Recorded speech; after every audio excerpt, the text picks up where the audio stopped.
అందరికీ నమస్కారం. నా పేరు డి చిరుచరణ్. నేను 7వ తరగతి చదువుతున్నాను. ఈరోజు నేను కొన్ని భగవద్గీత శ్లోకాలు చెప్తున్నాను. ఓం శ్రీకృష్ణ పరబ్రహ్మణే నమః. శ్రీమద్భగవద్గీత అథ నవమోऽధ్యాయः. రాజవిద్యా రాజగుహ్యయోగः. శ్రీభగవానువాచ ఇతం తు తే గుహ్యతమం ప్రవక్ష్యామ్యనసూయవే.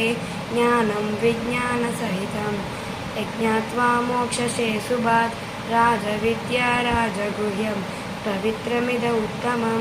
ప్రత్యక్షావగమం ధర్మ్యం సుసుఖం కర్తుమవ్యయం. అశ్రద్ధదానాత్ పురుషా ధర్మస్యాస్య పరంతప. అప్రాప్య మాం నివర్తంతే మృత్యు సంసారరత్మని. ధన్యవాదాలు. ఇంకా కొన్ని వీడియోస్ కావాలంటే